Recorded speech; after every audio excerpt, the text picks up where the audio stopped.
Great, and we're just going to dive right in. We've got both, well, I should say two of our three NOTAMs here. If you please, make sure you're following along too. Make notes, electronic, print out, whatever you need, whatever you're comfortable doing. I've got our Microsoft Flight Sim 20 and 24 NOTAM on the left, and the X-Plane 11 and 12 NOTAM on the right. We'll just kind of be going through them side by side here. They do mirror each other, and of course, we have our FSX and prepared NOTAM as well available for those users who are using that. Um, they do mirror each other. There's just going to be some differences, sim specific, not procedurally, just setup wise. So we're just going to dive right in and get to it. So we've got some table of contents. By the way, if you have joined us for our Sim Venture events, for our Oshkosh version of this that we've been doing for 5 years now, that is kind of where Sim and Fun derived from. We had so much success with that. We said, hey, let's just do it with the second busiest and biggest air show, with Sun and Fun, and Oshkosh being the first, Sun and Fun being the second. So as Evan mentioned, it is the actual controllers that we have volunteering for you all, for your own pleasure, and honestly for their own kind of brush up as well. They only get to do this once a year, so a lot of them actually enjoy being able to have that experience ahead of time. So some table of contents here, pretty self-explanatory. A disclaimer: don't use this for real world navigation, even though it does mirror the actual NOTAM. NOTAM, by the way, is brought to you by Schmindy on Instagram. You can find her. Her name's Mindy. She does aircraft brokerage. So really nice gal, married to a controller who's now actually transitioning into a pilot career. But if you're ever interested in buying or selling an airplane, be sure to check her out. We have some really important differences here, important to note, that is, between Sim and Fun and Sun and Fun. So for those of you who are planning to use this as a preparation event, keep in mind, yes, it is very realistic. However, I do want to make sure you're aware of the differences. Now, these are very self-explanatory, so I'm not going to go through them for the sake of time, but this will let you know what's going to be different in your real experience versus ours, which is, I will tell you, minimal, but important to note either way. All right, let's get into the bulk of it. So we've just got some definitions here, just some things to keep in mind. Middle of nowhere, fantasy of flight. We'll talk about all that later on, but these are just kind of some definitions of what that is. Quick overview of the event, lets you know what it's going to look like for you, and things like, it's not a race. You're not here to beat anyone. Make sure you have plenty of time. Don't try and squeeze this in with a 10-minute gap you have before putting the kids to bed at night or something like that. You want to make sure you have plenty of time to do this, and that will make for the best experience for you and all the others as well. Formation flights are not permitted. That is actually one of the differences from the real event. Again, some sim specific stuff. That's why we have separate NOTAMs, just some configuration items. All right, so pre-flight and planning. So the whole way this event works, you will fly in, of course. Now, the big difference in this event and the actual one, excuse me, is that when you fly in to the real one, you park your plane, you stay. A lot of people can't for the whole week, and then you leave when it's over. Well, of course, we're just simulating the flying portion of it. So for our events, most people actually fly in and taxi right back out for departure. So when you land at Lakeland, Florida, which is in the Orlando area, for those who may not be familiar, when you land at Lakeland, you have, for Sim and Fun, you have two options. Option A, you're going to taxi to parking. Option B, you're going to taxi straight back for departure. Now, when you taxi to parking, you can either end your flight there. You could sit there and just kind of collect yourself for a while and then head right back out for departure. It's really up to you. But the point is, you've got two options when you land, and you need to kind of have an idea of which one you're going to do. We'll get to that later. But my point in saying that is that you're going to begin by probably flying to Lakeland. So you're going to start at an airport other than Lakeland and join the Lake Parker arrival. You will have to file a VFR flight plan. That is also one of our differences than the real thing. That just is for our data tracking. Again, information here. I'm not here to read the NOTAM word by word. I'm just kind of here to explain it in more detail and give you some context behind everything. So when you're departing for Lakeland, you will load up at any airport you'd like and fly to Lakeland. Now, keep in mind, the Pilot Edge coverage area, for those not familiar with Pilot Edge, is only within this yellow shaded portion.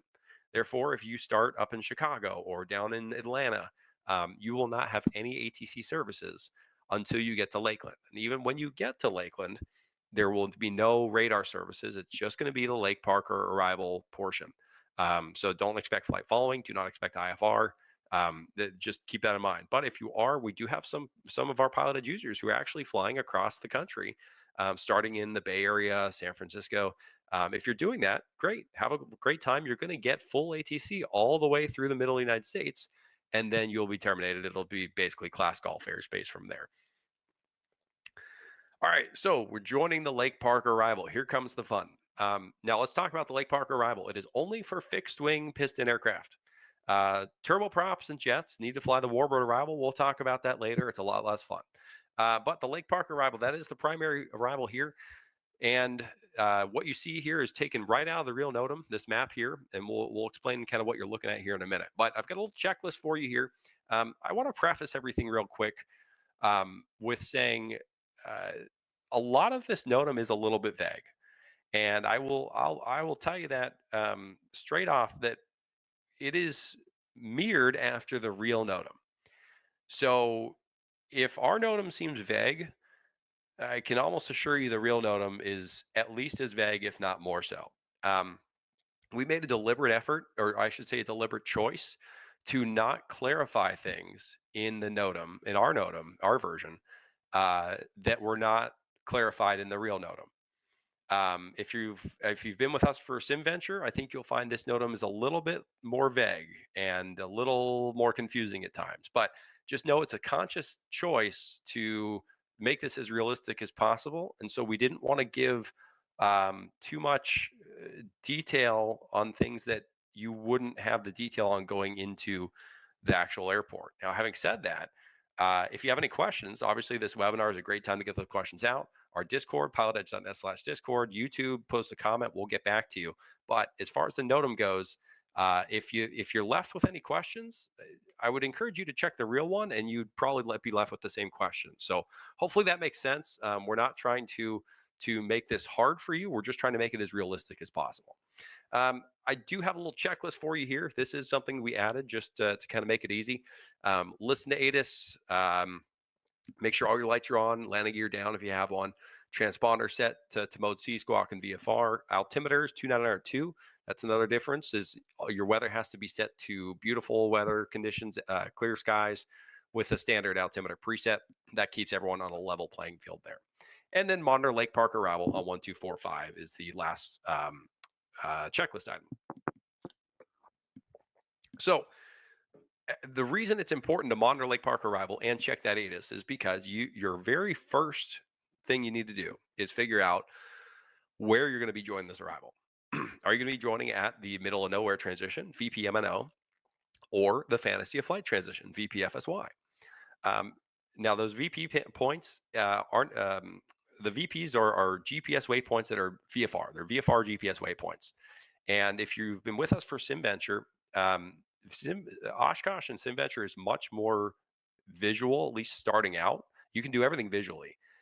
It's a little bit more challenging to do to fly visually, especially if you're going out to the middle of nowhere transition, because it is in fact in the middle of nowhere, and there is nothing there visually to represent that. So if you do not have a GPS or a ForeFlight or anything like that, it's going to be pretty hard to find that middle of nowhere transition. There is a reference here. It's kind of maybe small and hard to see, but 140 for 6 miles. I think it's a 6 over to VPFSY. So you can just make the reciprocal of that and figure out how to get, I guess 320 degrees for 5 or 6 miles off of VPFSY, and you can find it. But my point is, GPS will help you a lot, especially if they're starting out the middle of nowhere transition, which is during periods of high traffic volume. The fantasy of flight transition going to be the standard one. That's the one they'll be using if there's just a normal string of traffic. And eventually you're going to hit fantasy of flight anyways, even if you start over at middle of nowhere. So we'll get back to those in just a minute. Beginning at the designated transition point. So we already kind of talked about that. We'll pick up on that on the next page here. Here are the speeds and altitudes. This is critical. Approach the designated transition at 100 knots and 1,200 feet. This is for single engine piston aircraft. 100 knots, 1,200 feet. So at the time that you reach whatever transition point is in use, you should be on that speed and altitude.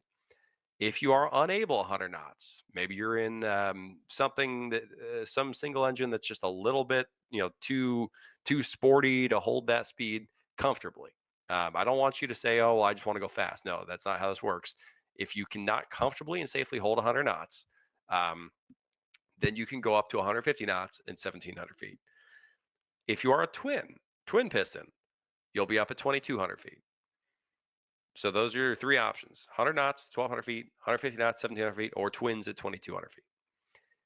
Pick out an aircraft similar type and altitude to follow half mile and trail. So that means that you're only sequencing yourself with aircraft at your same altitude, who will inevitably be at the same speed, um, and half mile and trail, no less than that.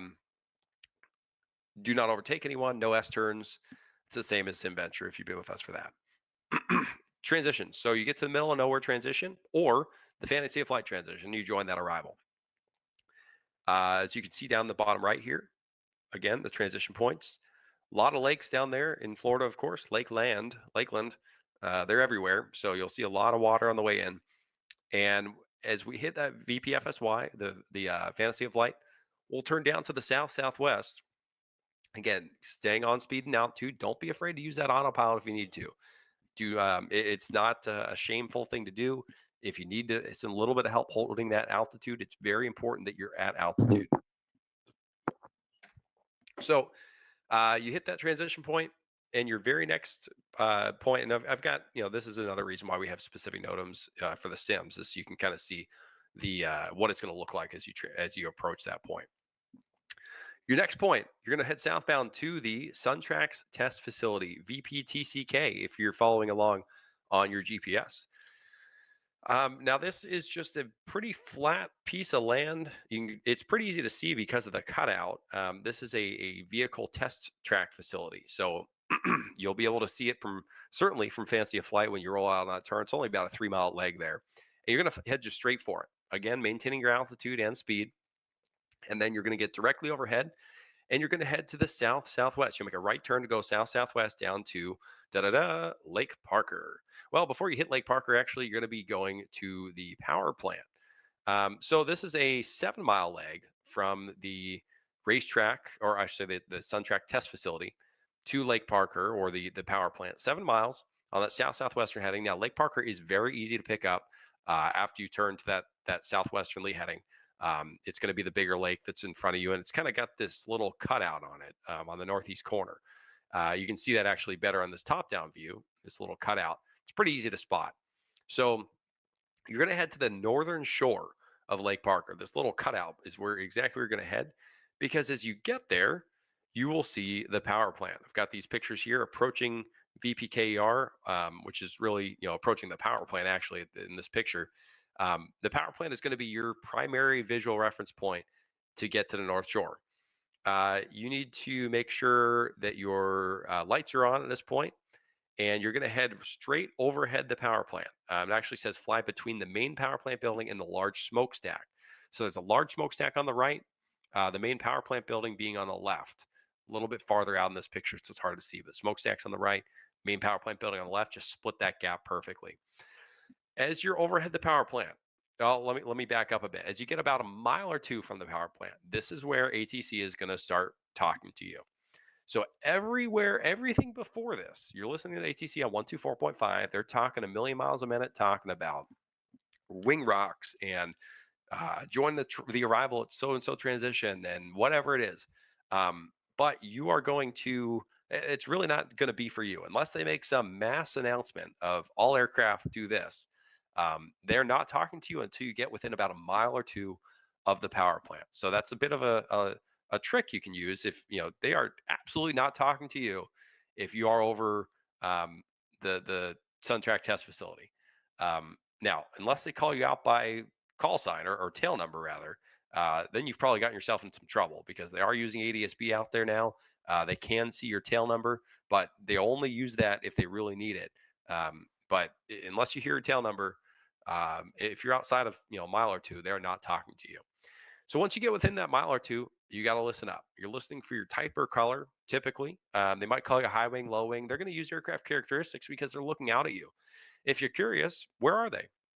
They're actually on the western shore. If you take a look at Google Maps, there's a fire department training facility just on the west northwestern corner of Lake Parker. That is where they are. They go on top of that building. They put a big little awning over themselves. They get some lawn chairs and they're working. So it's not as inviting as if you've ever been out to Fisk at Oshkosh. You can't really go hang out with these guys because they're kind of inside of a fire department facility. But that's where they are. They're on the western edge of the lake. They're looking out in binoculars at you as you approach from their east. So at some point, they'll tell you to rock your wings. Red Cessna over the power plant, red Cessna a mile outside the power plant, rock your wings. And you'll do such to indicate you hear them. That's the big thing here. You're likely not going to key that push to talk unless they ask you a question or unless you have a question or an emergency. Of course, any sort of safety of flight issues, whether it's an emergency or just a question, you want to make sure that you do key up that mic. Don't be scared and just ask that question. But if everything seems to be going well, you know what you're doing, you really shouldn't have a need to key up that mic. The controllers might ask you a question. Sometimes they do interact with you. Feel free to hit that mic button if they ask you something. So you're going to rock your wings. They're going to tell you to keep doing what you're doing, most likely. They'll start sequencing you a little bit as well. If there's someone maybe right on top of you on that higher, faster stream, they'll start kind of sequencing you all together because you'll start blending into one line as you join Interstate 4. Brings us to the next page. Big red text here, big red underline or highlight. Monitor Lakeland Tower 135225. This is critical. Don't forget that because you would hate to approach the airport and you're still listening to approach. Um, After you get past the lake, Lake Park arrival is not going to talk to you. And if they are trying to talk to you, it's probably because the tower called over saying, hey, can you try this guy again? Because he's not on us. So after you pass the lake, you're over to tower 135.225. Reaching Interstate 4. That's this southwesternly red line here that runs on the northwest corner of Lake Parker. So it runs to the southwest here. You're going to follow Interstate 4. As you join I-4, it's going to just be a quick 3 miles, and you're still maintaining that altitude. You're still on speed and altitude. You do not start down yet unless you're on that high stream and the Lake Park arrival told you to start down. So, of course, you're going to follow them. But if you're on that normal low stream, 100 knots, 1,200 feet, you stick with it. Directly over the interstate.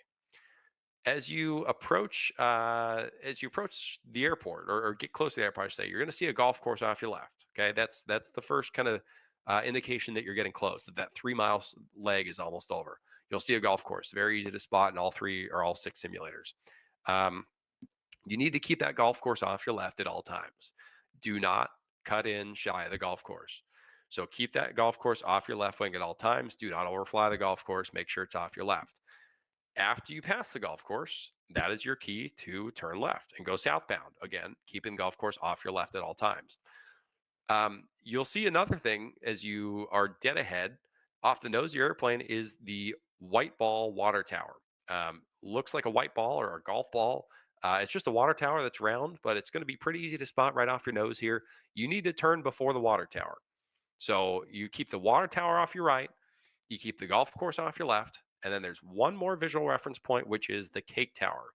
To be honest with you, it's pretty hard to mess up the reference point of the cake tower if you've already achieved the keeping the golf course off your left and the white ball off your right.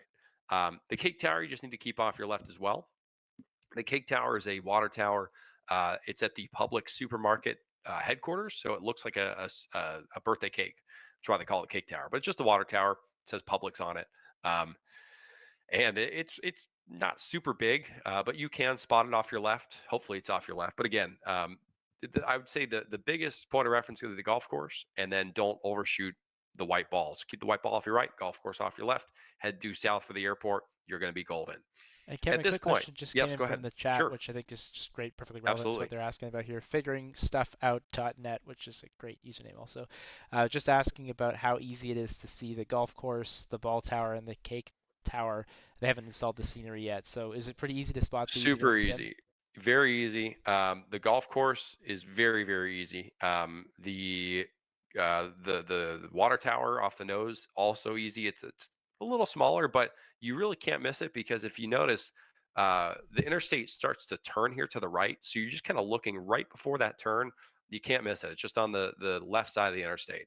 And then the cake tower Again, I'd say out of the three, the Cake Tower is the hardest to spot just because there's a little more ground clutter around there. But if you're looking at it, you can certainly find it. And if you can't find it, as long as you kept that golf course off your left and the white ball off your right, you're going to be okay. Now, this is actually a great time for me to bring up right as this webinar ends, there's a video that's going to drop on the Pilot Edge YouTube that is a full arrival video of the Lake Park arrival flown in all three sims simultaneously. So you can actually, number one, it's kind of cool just to see the comparison between all three sims. Um, but I provide some commentary throughout the 15-minute arrival about what to look for, what you're going to see, what you're going to hear. And so right after we get done with this webinar, go check out the Pilot Edge YouTube, and you can actually find that three sim arrival video. You'll be able to see for yourself how easy it is in each of the three sims to spot those pieces of scenery. So good question. Thank you. So we're heading southbound now, right through the airport. This is the point where you can expect to hear from Lakeland Tower. This is where they're going to reach out to you during this southbound stint here. And again, you're listening for your type and color. You will continue to maintain your speed and altitude until told otherwise. So don't start descending on your own. Tower will call your descent. Um, as you head straight down to the south here, you are going to look for. So we talked about those three: golf course, Cake Tower, white ball. The next thing you're looking for, and this is pretty important, is the V-shaped building. Now, it's a V-shape looking at it from this top-down perspective, north up, but it's actually going to be an upside-down V for you coming from the north. Honestly, it looks a little more like a boomerang than a V. It's not a perfect V, but if you want to check it out on Google Maps ahead of time, it's clearly a V-ish shape. And also that video I just referenced, you'll be able to see that as well. So V-shaped building, you're going to want to head directly for the V-shaped building to overfly that. It's almost serves as an arrow also. You're kind of almost like these black arrows, and you're kind of heading right that way. By the V-shaped tower, or, I'm sorry, by the V-shaped building, tower is likely talking to you or about to talk to you. So you've got to be listening up. They may have you rock your wings, or they might just tell you to start your downwind. They'll tell you, left or right downwind, or they'll just tell you to start your downwind. You should already know which downwind you're going for because you've listened for the ATIS. You know which runway is in use. But of course, if you're unsure, don't be afraid to key up and ask. But hopefully, you know that going in which runway is in use. The very last visual reference point is going to be the blue roof terminal building. Now, admittedly, it is not the easiest spot in every sim. If you're using FSX or Prepared, it's very big and easy. If you're using Microsoft or X-Plane, maybe hit or miss. But just know that the Blue Roof Terminal it's just the terminal building of the airport, which is on the northeast side here. And I made it nice big blue box here so you can tell. It's just going to be due south of the V-shaped building is all. So as long as you're overhead the V-shape, continuous southbound, you're going to be in the right spot. But the tower might reference that. That's what they're talking about there. Drainfield Road, it's this east-west road here. They want you to keep your downwind pretty much right over or inside of that. So expect to turn a pretty tight downwind. All right, we're going to continue onwards to our final approaches. Now, off of the Lake Park arrival, you're going to only have two landing runway options. That's 10 left or 28 right. 10 left is what we'll start with. That's what we have here on page 12 of the NOTAM. It is the skinny runway with the dots on it. Do not mistake it for runway 10 right. Here's why that is so critical and why it is highlighted despite the obvious of not wanting to mistake runways. It's because it's not actually a runway. If you take a look at the airport diagram, it is usually a taxiway, but it is converted into a runway for Sun and Fun / Sim and Fun. So this actually is taken right out of the NOTAM from the real Sun and Fun. Again, trying to keep it as realistic as possible. And we use their exact Microsoft Paint graphics here, tongue in cheek. So you're looking at this, and this is 10 right. The big real runway looking thing. It's a thick runway. Over here to the left is a taxiway alpha specifically if you're looking on the airport diagram. However, this is runway 10 left. All right, so keep that in mind, 10 left. If you are flying Lake Park arrival, you will land on the skinny runway unless specifically told to do otherwise. So you're planning on 10 left or 10 left or 28 right from the other side. But we're talking 10 left right now. So we make that, we would end up coming in with a left downwind, and we're going to turn right to enter the left downwind, and we're going to keep it tight. Tower is likely going to call our downwind and our base turn. You got our landing distance runway, landing distances there if you're interested. Now, here's our dots. We have the green and the orange dot. 2 dots. That's all we got. It's Sun and Fun. 2 dots. 1 runway, 2 dots, and those are your aiming points. Now, important to also note, displace threshold. It's also really important. Displace threshold. Displace threshold. I'll say it again. Displace threshold. Each runway, 10 left and 10 right, have a significant displace threshold. Now, if you're aiming for the dots on 10 left, you're not really going to mess this up because the dots are where you're going to touch down anyways. So therefore, you're going to make sure you hit the threshold or get beyond it. I mean, but just keep in mind, you will not be putting this down on the beginning of the pavement. Significant displace threshold there. After touchdown, this is important, and everyone needs to be familiar with this. Again, this is a bit of a sim venture. I'm sorry, I'm surprised it's the first time that's happened. Sim and funism is where you need to kind of know what you're doing after you touch down. After you land, high-speed taxi to the end of the runway onto taxiway Charlie. That's just the end of the runway. You're literally high-speed taxi all the way down to the end, and a right turn onto Charlie. So everyone's going to exit to the right. This is runway 10 right. I'm sorry. This is runway 10 left arrivals. Everyone exits to the right. Do not stop on the runway. Number one, first and foremost, do not stop on the runway. But after you've exited it on taxiway Charlie, you're going to cross 10 right on your own. And there's a sign there in all the sims that says do not stop unless advised. So if ATC tells you to stop, then absolutely you're going to stop. But unlike normal operations, you will not hold short. There is a hold short line that's just there because usually it is a real airport doing real hold short things, but not for Sun and Fun, Sim and Fun. So you will cross that runway unless you're told to hold short. That's 10 right. Then keep in mind, taxi to parking versus taxi departure. You kind of need to know what your plan is when you land. If you're going to taxi to parking, follow the flagman until you see signage for parking. So you're going to just keep following the flagmen that you're going to see. They'll show up during the event in your sim. We're going to inject them into your sim in real time until you see those signs that point to parking. And then you follow the signs for parking. So if you're going to parking, follow the flagman until you see the parking signs, and then stop following the flagman and head for the parking signs. If you're going back, if your plan is to go and taxi right back for departure, follow the flagman period. The flagman will always direct you in the direction of the departure runway. So that goes for if you're starting your flight at Lakeland or you're just landing, you want to taxi back, the flagman will always point you to the departure runway. All right, let's continue. 28 right. Same thing, but opposite direction. Again, taken right out of the real NOTAM. 28 left, 28 right. This time it's orange dot, green dot, just because we're coming from a different direction there. And Anthony wanted me to specify that 28 right doesn't have a traditional downwind. It's expect the approach to be an extended base from the V building.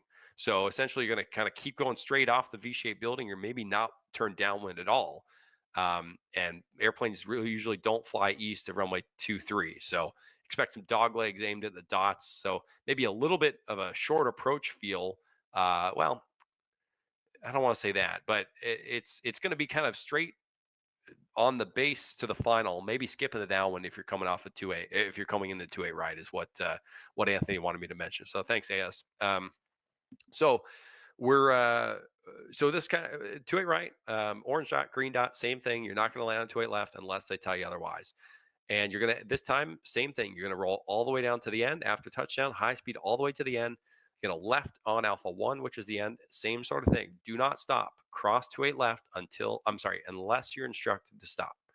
And then, exact same thing. If you're going to taxi to parking, follow the flagman until you see the signs for parking. If you're going to taxi back for departure, just keep following the flagman. They want you out of there. They're going to point you toward the runway.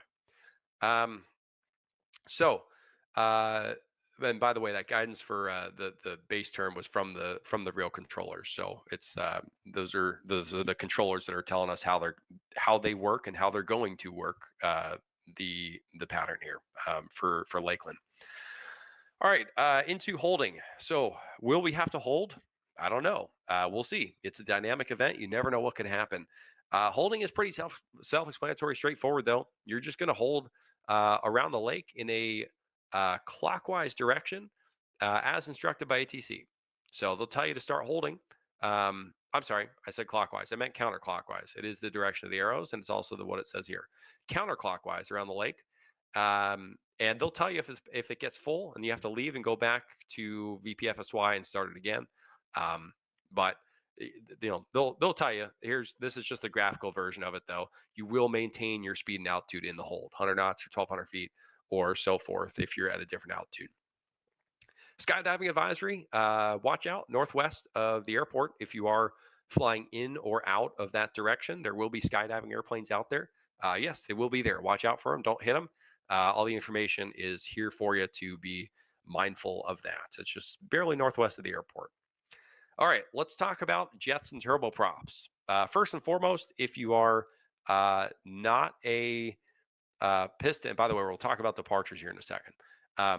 If you do want to fly a small jet or a turboprop into sim and fun, all the power to you, good for you, but please make sure you are proficient in doing so.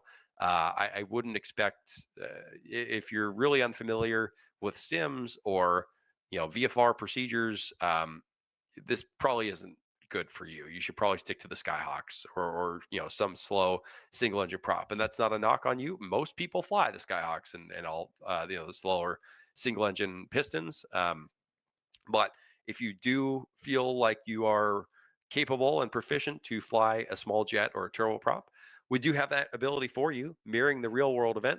It's called the Warbird South Arrival. Keep in mind, jets are limited to maximum takeoff weights of less than or equal to 18,000 pounds. There's a list here. You can click and find that to see if your jet qualifies. Or turboprops as well, of any weight, really. Will allow you to do any weight. Full disclosure, this arrival is boring. Honestly, I wouldn't recommend flying it unless maybe you've already had your fix of the Lake Park arrival. This is very much more like just flying into any class Delta. You will contact the tower verbally on 12035. You'll tell them where you are, and you'll tell them, you'll just make that report. You just got examples here. I'm not going to get too far into it because statistically only about 3 or 5% of you are going to fly this. They'll tell you what to do. They'll tell you, and then you're going to have to report as you get a little bit closer. They'll give you your pattern entry. Again, it's a lot like just flying into a normal airport. So less exciting in my opinion, but you can do it if you'd like. After touchdown, you got some same things here, but it's you're not going to have that runway crossing issue because, again, you're exiting to the south and there is no runway to cross there. Got some frequencies for reference if you need them. And departures. Here we go. Departing Lakeland. So this will apply to you either if you're starting your day at Lakeland. Maybe you're starting your whole flight at Lakeland, or you have landed and you are taxiing back for departure. Now, if it's the latter, some of this won't apply. Well, I guess most of it still does.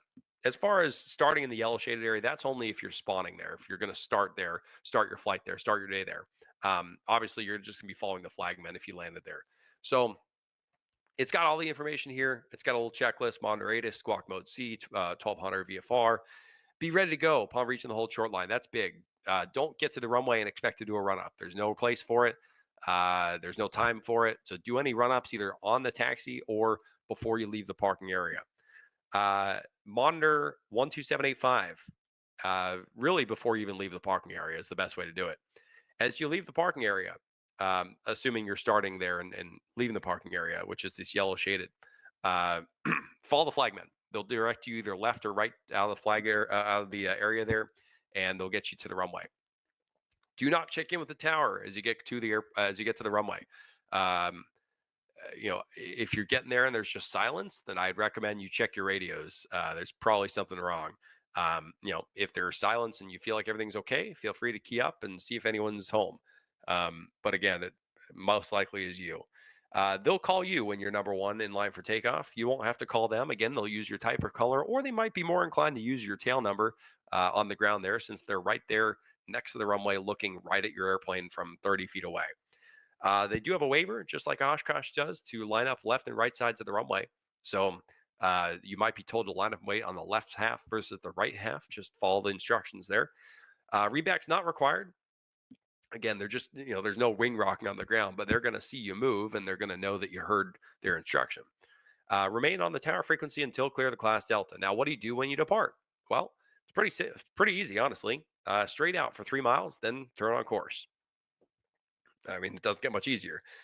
So just keep going straight for 3 miles, then you're going to head right on course. Now, avoid the Lake Parker and Lake Hancock. Those are just basically avoid the Lake Parker arrival is the key thing there. Especially if you're low altitude, try and gain some altitude in that 3 miles straight out. That'll help you later on. Once you're above 3,000, above 3,500, you're not really going to be a factor for any of that arrival traffic. So you can take a little breath there. Use caution for that skydiving activity I talked about on the previous page if you are heading to the northwest. Chopper Town, I'm not going to spend much time on this, but if you do want to fly a helicopter in, you're welcome to do it with these real world procedures. There is no ATC involved. It's entirely non-towered, but you will still have to follow these procedures in the northeastern quadrant of the airfield. All right, Winter Haven. This is the offloader airport. If you join us for SimVenture, this is the Fond du Lac of Lakeland.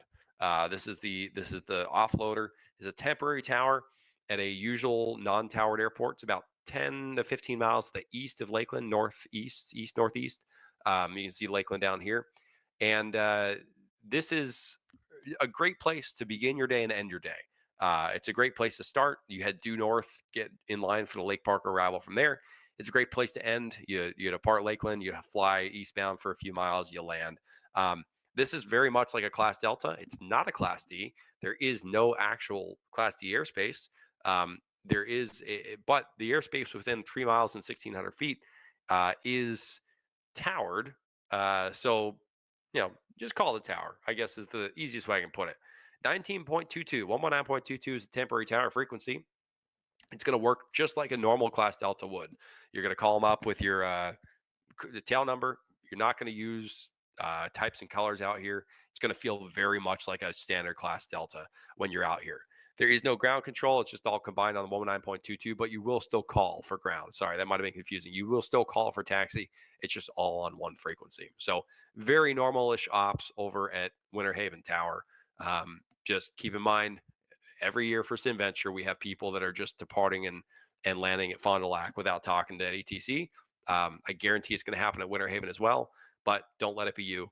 Just know that there is a tower controller there, temporary tower, 119.22. Start in that yellow shaded area if you're starting at Winter Haven.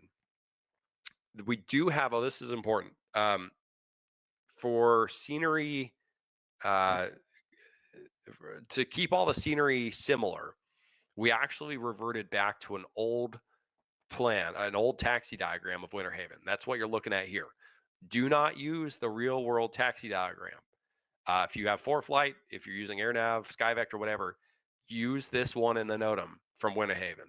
If you pull up the real world one, it's just going to confuse you because all the taxiway letters are different and they're actually new taxiways now. But it was easier for us to keep everyone on the same page across all sim platforms by reverting back to the old, which is just this is about 2 years ago. This is really relevant or really new that they've renovated the airport. But just use this diagram is all I'm trying to say, and you'll have no issue with it. Dynamic flagman, I mentioned those a little bit earlier. These are injected in real time into your sim. If you load up the sim now and go over there, you're not going to see them, but they will show up for the actual event. They will point you, like I said, to the departure runway, or if you're going to parking, follow them until you see signs for parking.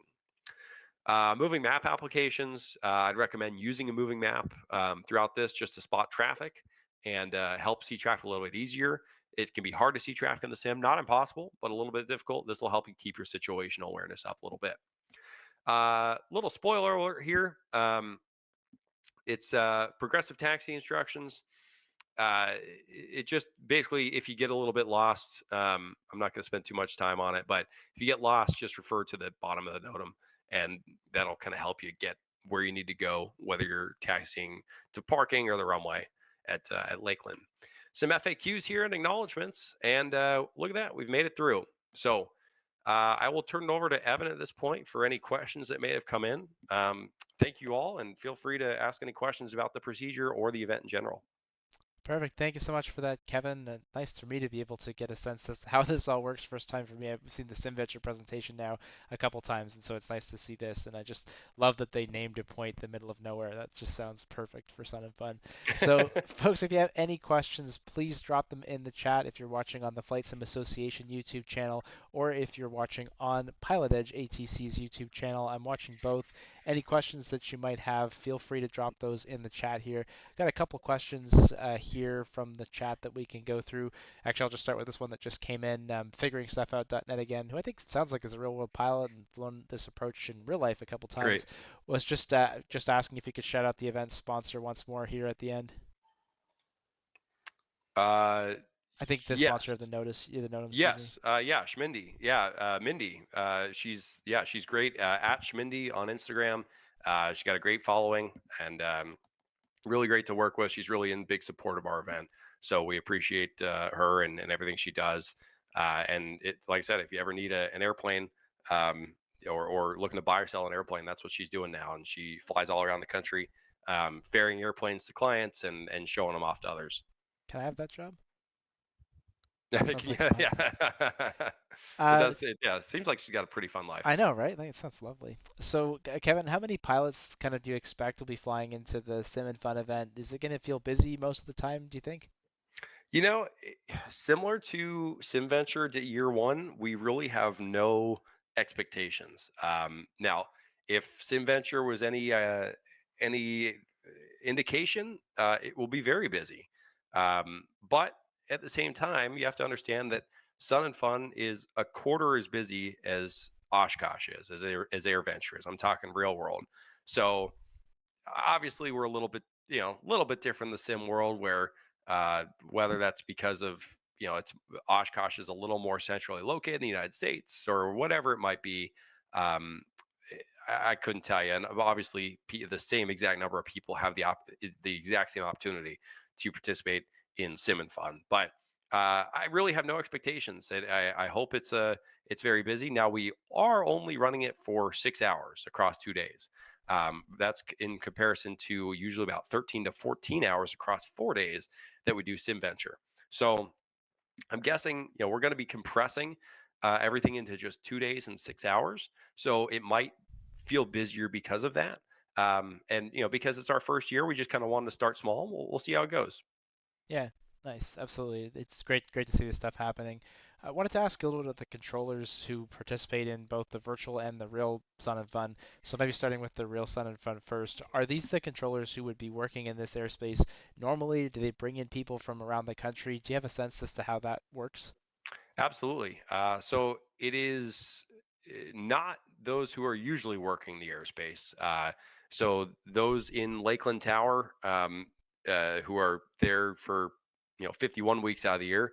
It's the same same as Oshkosh actually. So if you're familiar with Oshkosh, it's the same. But if you're not unfamiliar, the Lakeland Tower controllers move out for a week, and controllers from all over the country, primarily the central and eastern parts of the country. However, not unheard of to get western portion controllers out there as well. But they bid on this just short 1 week temporary assignment. It is a volunteer basis. Now uh, they still retain their pay. They're not just getting $0 to work there. What I'm saying is they're not getting any bonus. There's no skin in the game for them to do this. It's just purely because they love it.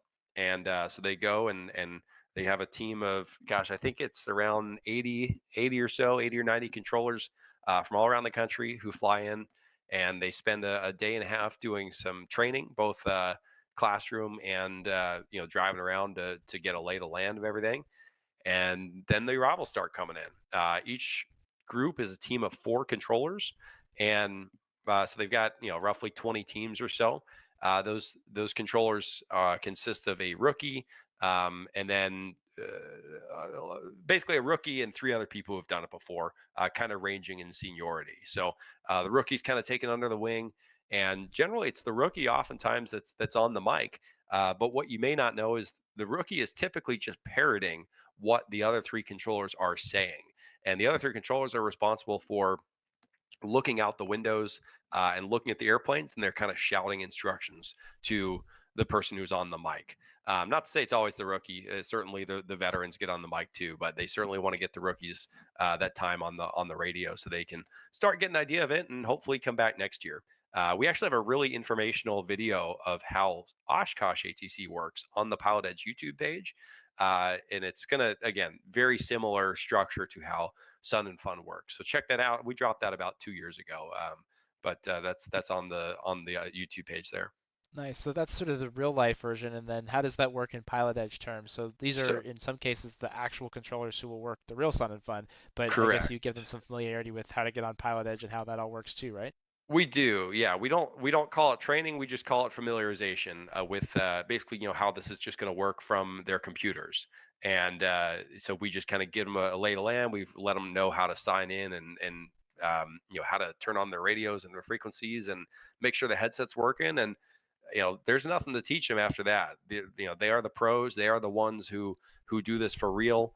And yeah, so the voices you're hearing in Sim and Fun are voices you may recognize from the past, or voices that you're going to hear in 3 or 4 weeks after the fact at the real show. Yeah, and do they, I imagine with it being the sim, it's not quite as easy to look out windows and grab binoculars and stuff. So are they using maybe some other tools that we have in flight sim, or is it a lot of just visual stuff like in real life? They do use visual stuff. They certainly have visual cues to recognize what those airplanes are that are coming over the power plant and approaching the airport. And so they can see those wing rocks, and they know if you're given a good rock or a weak rock. And so we do give them tools to make this event possible and to make it as realistic as we can for both the controllers and the pilots. Nice, nice. That's awesome. Well, I think that covers the questions that I've seen and great comments in the chat throughout. Anything that you want to wrap up with, Kevin, and leave folks with as we get set to wrap things up here tonight? I would just encourage everyone to follow Pilot Edge on social media. Check out the YouTube channel. Like I said earlier, that video is dropping in about 60 seconds for that Lake Parker arrival demonstration that'll show all three sims simultaneously. And especially after this NOTAM review, it'll be, I think, really beneficial to see that. It's just about a 14.5 minute video to see kind of all of what we just talked about put into action for that Lake Parker arrival.